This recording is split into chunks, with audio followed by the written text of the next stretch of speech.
and welcome to Vlogmas episode 22.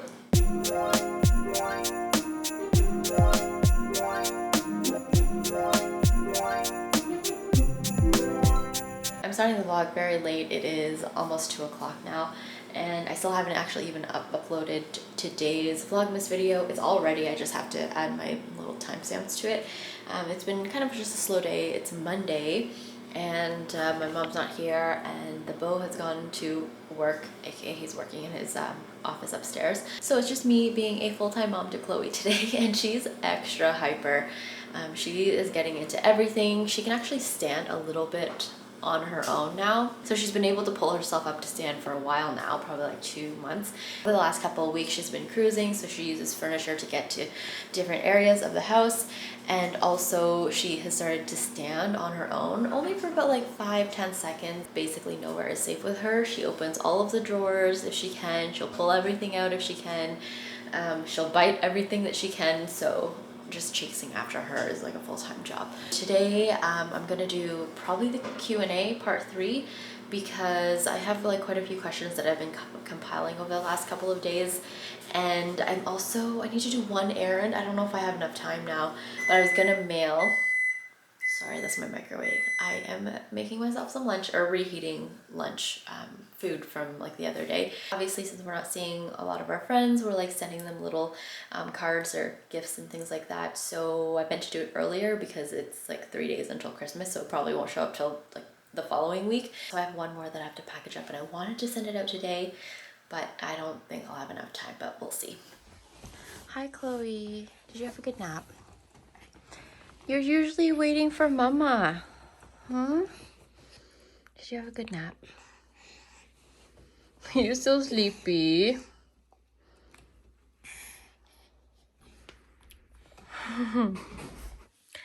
Chloe, are you as cute as a panda? Hmm? That's what your shirt says. Hmm? What? Hi. Are you reading a book?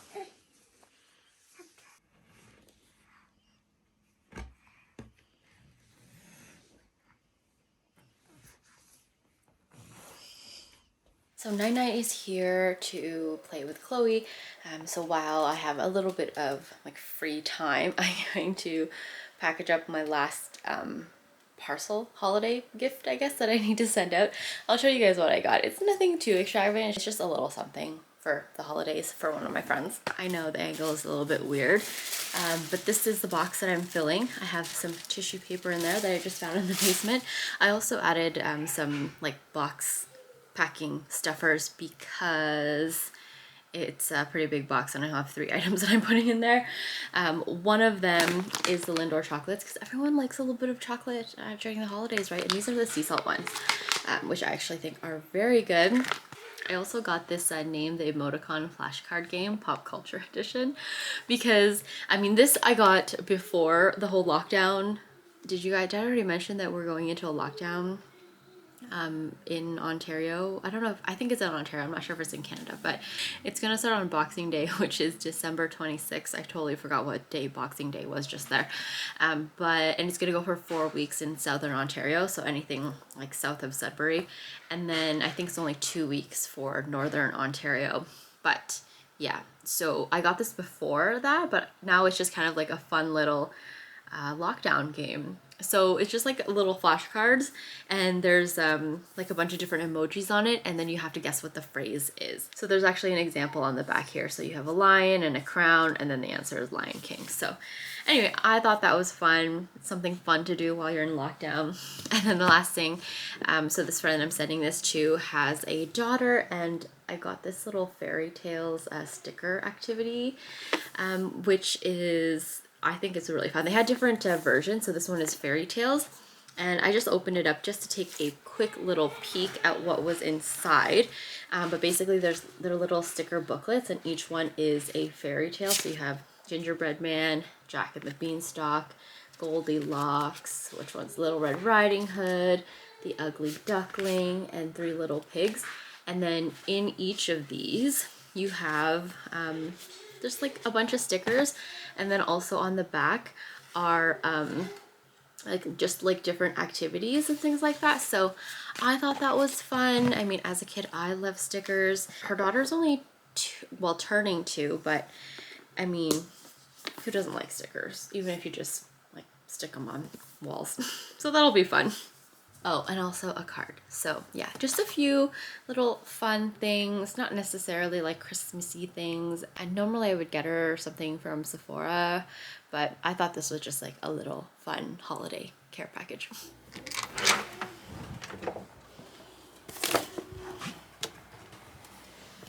You guys, she's here, and by she, I mean my new glossier sweater. No Ziploc bag, which is good. Ooh, holiday 2020 sweatshirt. I got a small in this. Hopefully it's good. Apparently this is a compostable bag. I was debating getting the medium, but I like the fit of the small, at least in the gray sweater, which I'm currently wearing, so hopefully it's the same fit. Okay, obviously I need 2 hands for this. Please hold. Ooh. Festive. The question is, do I wash this before I wear it? I could do a load of laundry now. Okay, I have my new sweater on. In hindsight, I probably should have let it dry a little bit more. Still feels a little bit damp around the collar, but it is incredibly comfortable. And now we're gonna make dinner. You guys have seen this meal already. We're just making some noodles. And instead of using the Hakka noodles we used last time, we're using the linguine. Okay, just finished having dinner. It was great. I'm going to spin for 30 minutes and then answer some questions.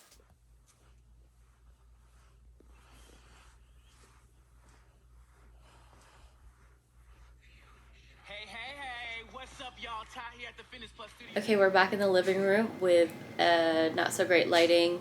I am still repping, or I've gone back to repping the Glossier holiday sweater, which is incredibly comfortable, like I said.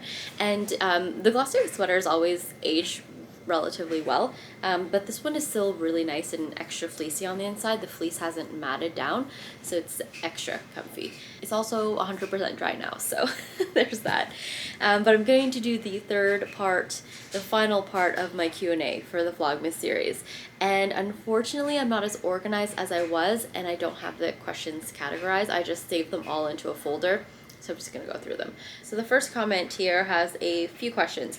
So what does the beau do for work, and is he in the accounting world? Yes, he works in finance for a not-for-profit.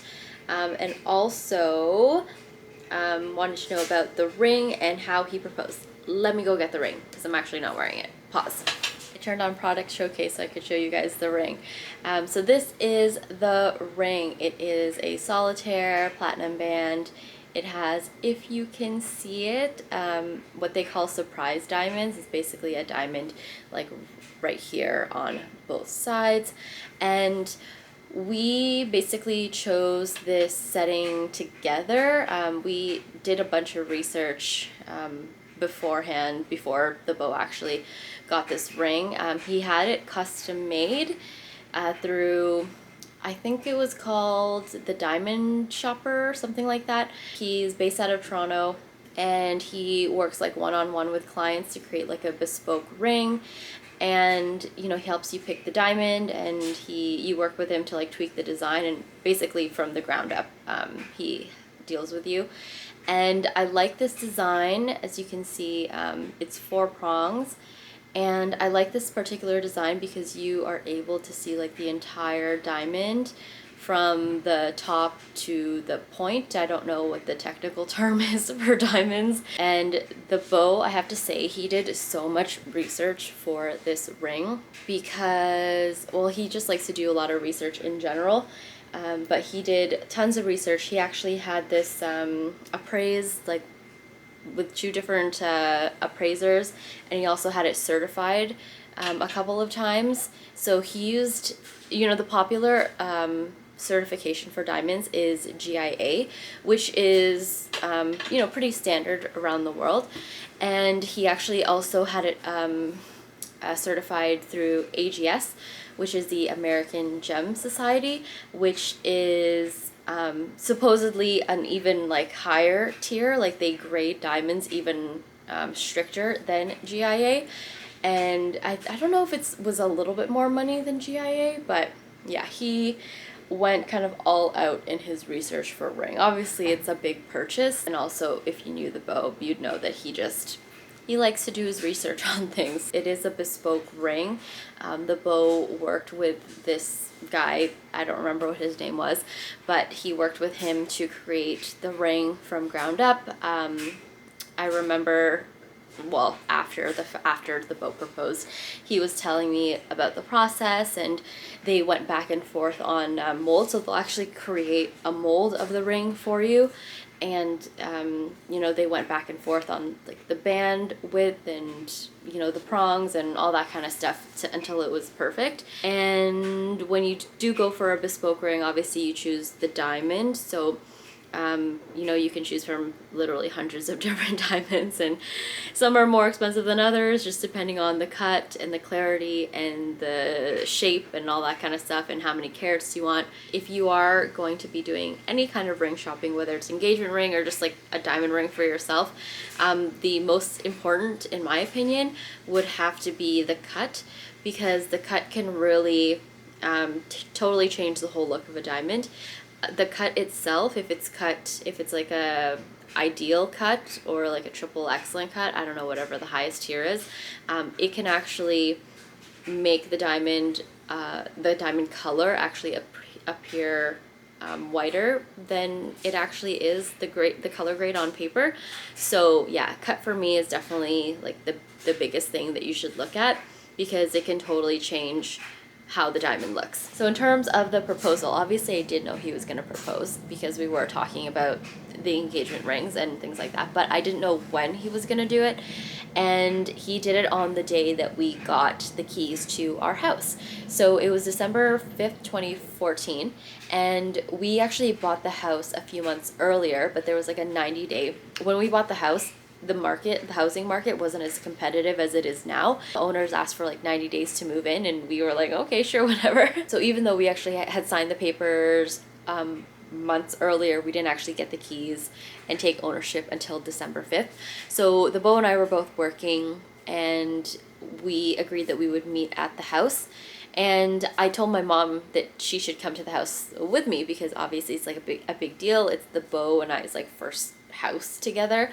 So I told her to come. December 5th was a Friday, so I think I asked her earlier that day, and she said yeah, she would come with me and check out the house. Closer to like when I was about to leave to go to the house, she said that she actually had to do something. I can't remember what she said she had to do, but she said she wouldn't be able to come check the house out, so she would just, you know, we would go again on the weekend so she could see the house. And I was like, okay, sure. I didn't really think anything of it. So I drive from work to the house, and the house was dark. Like the exterior lights weren't on, the interior lights weren't on. I couldn't see the beau's car. It wasn't in the driveway. I just kind of presumed that I had gotten there first. So I park my car in the driveway, and then I walk up the steps, and I'm like coming to the front door, and then the beau is inside, and he opens the front door, and it's still really dark. And I was thinking like, what is going on right now? Again, I'm not quite at the point where I'm thinking like, oh, like he's gonna propose right now. I flick on the light, and then all I see is roses. So obviously I knew what was going on. So there was a bunch of like long stem red roses on the ledge right at our entryway. And then I peer over, and in rose petals on the floor of the living room, it said, "Marry me."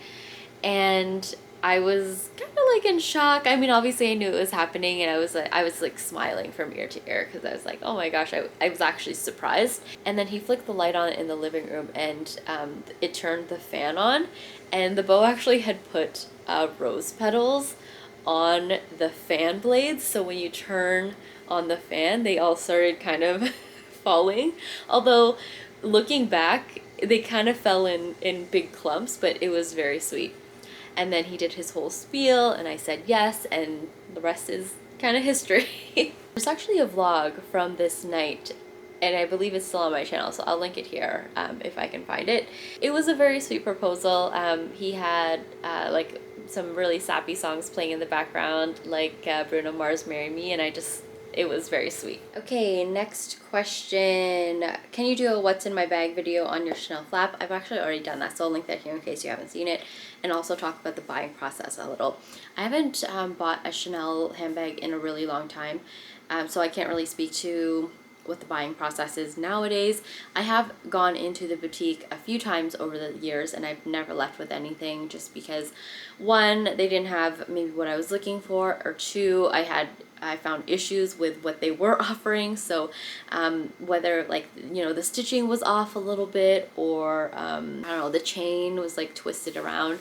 I have found, I don't know if you would consider them defects, because they are supposedly handmade. So, I mean, human error, right? That's kind of the beauty of getting something that's supposedly not mass produced, although Chanel bags are mass produced nowadays. That's why you will find bags made in Italy and also France. And I don't have any issue with bags that are made in Italy as long as they're made well. But I have found that even when you're spending like $5, $6, $7, $8, $9,000 on a handbag, that sometimes you see errors. So that's really my number one tip if you're buying any designer luxury good, is make sure you examine it as closely as possible and don't ever feel pressured to buy something. Just because, you know, sometimes a tactic that they'll use is to say, oh, that's the last one that we have, which may be the case, but it won't be the last one forever, okay? It's not gonna be the last one. Like, if you leave the store today, it's not like you're never gonna be able to buy that particular handbag ever again. Unless it's like an Hermes, Kelly, or a Birkin. Because if you say no to that bag, obviously it'll go to someone else, and it might be months or years before, you know, you might get offered another bag, or you get another bag of that same color combination. But even then, if it's not the color you want, it's not the hardware you want, it's not made to your specifications, you know, if you're looking at it and you're thinking, you know, why does this already look worn? Why is this chain, you know, twisted around? Why is this stitching puckering? Then don't spend your money on it, because like I said, it's not going to be the last bag ever made. You will have your chance, and just, you know, try again the next time. And sometimes there are defects in handbags, even though you're spending a lot of money on them. It's just the way it is. Okay, what do you spend most of your money on? Lately, probably Chloe. I have bought her definitely a lot more clothes than I have bought myself this past year. I've bought her a lot more shoes than I bought myself this past year. Of course, we're not counting mortgage, car, and that kind of stuff. What's your biggest money saving tip? One is stay on a budget. You know, don't spend beyond your means, and don't buy to save. That's probably my biggest one. Don't buy to save. Because when I was younger, probably like university, so, you know, almost 10 years ago, more than 10 years ago, I sometimes would think to myself, oh, you know, I'm saving like, you know, $300 on these pair of boots. So like, why not get them? They're practically free. That was my mentality back then, but if you think about it in hindsight, you're not saving that money. You're really spending the costs of the boots. Just because they're on sale doesn't mean they're free. I think it's great to get a great deal on something that you already had the intention of buying because you need it, or, you know, maybe you really want it. But if you're just buying something because it's on sale, even though it's not something you really want or really need, or, you know, exactly what you're looking for, but, you know, you feel like you're getting a great deal on, I say don't buy it, because ultimately you're better off just saving that money to put it towards the thing that you really do want and or need, or just to save that money. Next question is, what fragrance are you wearing right now?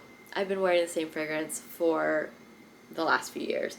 I alternate between the Glossier You, this fragrance that I got in Paris, that actually I know someone who went and they sent me a bottle, so I actually have a new bottle, which is great because I love it. It's the Sabe Maison Parisian Rhapsody, which I love.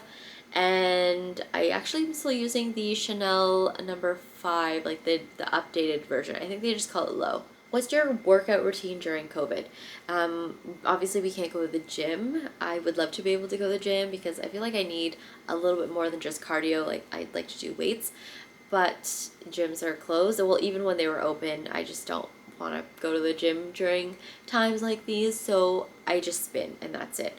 In the summertime, we'd go for walks, but it's cold and it's winter, so I just spin and that's my workout. Did you struggle with postpartum depression?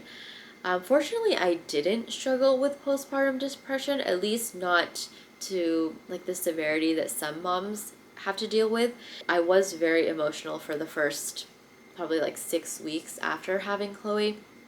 I remember there was one day where I just like burst into tears and I was just so upset and mad, and I couldn't put into words why I was feeling that way. One of my triggers actually involved the beau, and in hindsight I could see he was just trying to be helpful, but he, without asking, had asked his mom, so my mother-in-law, to come over every day because they don't live that far away from us. It's like a really quick jaunt. So to come over every day, like, you know, a few weeks after Chloe was born, to like hang out. She was so sweet. She would bring lunch and then she would just like be there, and she would, you know, hold Chloe for most of the day and like put her down for naps, and you give her to me when she needed to have the diaper changed.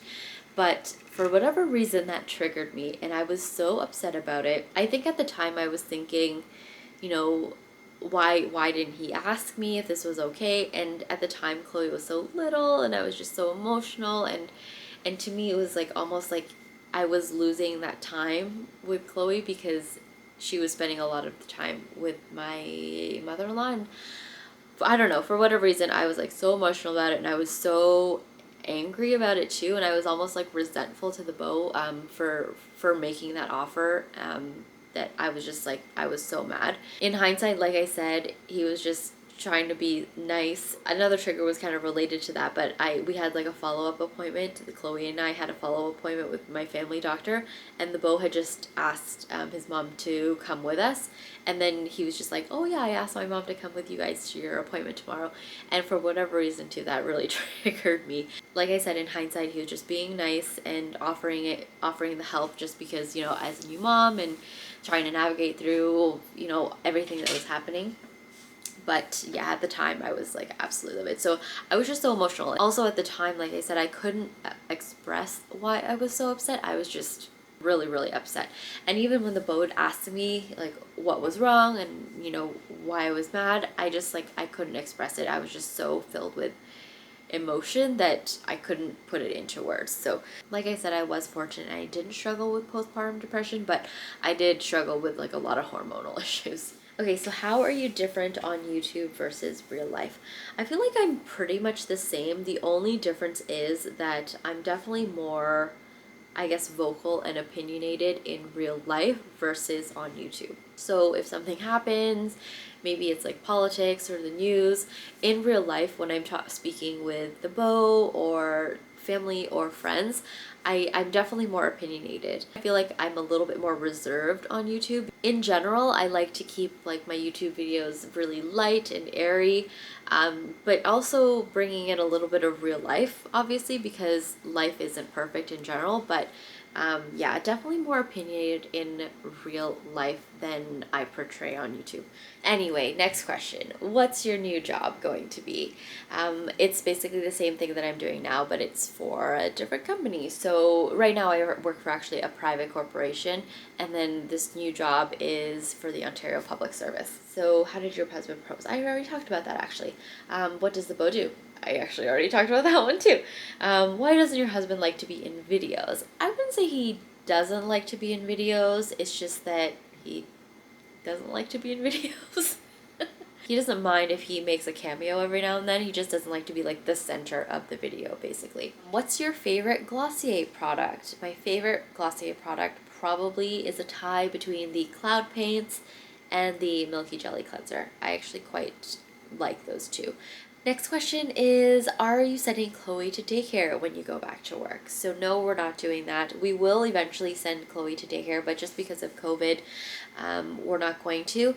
And partially too because she sees her grandparents a lot. I think I might have mentioned before, but she sees her grandparents a lot, and we never want her to catch something at daycare and then you know, spread it to her grandparents. So we do have alternate caregiver plans for Chloe. Last question.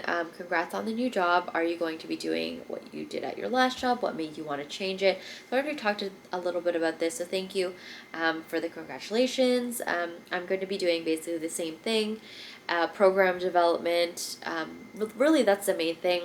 Like I said, it's going to be for a different organization. So right now I work for a private company, but where I'm going to be going is Ontario Public Service. And what made you want to change it?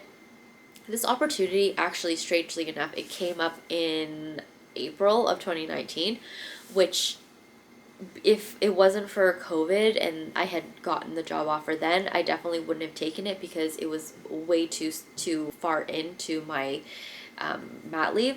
So I definitely wouldn't have taken it. However, because of COVID and everything was delayed, and just like the Ontario Public Service or public sector, the process tends to move really slowly. It just kind of worked out more in my favor. So I was able to spend, you know, by the time I go back to work, 10.5 months with Chloe. I am going back a little bit early, which a little bit of mom guilt about, but I'll deal with it. But I wanted to do this because it was a great experience. I've been with my current organization for 7 years, and although I like it, I really like more of who I work with rather than the job itself. I mean, the job itself is fun too, but yeah, definitely more who I work with. But it's 7 years. I am looking forward to a new experience, a new company to put on my resume.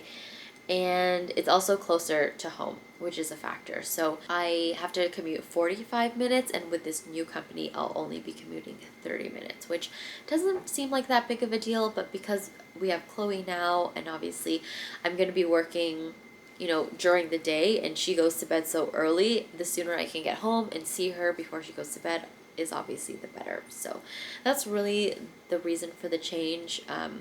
Experience, shorter commute. So those were all of the questions. I am going to call it a night. I still have to edit this vlog so I can get it up.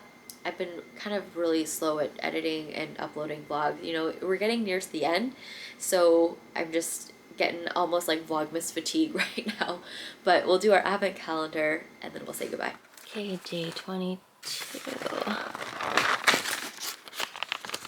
Oh, this one's upside down. Eat Reese, be merry. Okay, that is it for Vlogmas episode 22. I hope you guys enjoyed watching this video. Thank you so much for everyone who sent in a question, and hopefully I got to answer all of them. But I'll see you guys in tomorrow's video. Bye!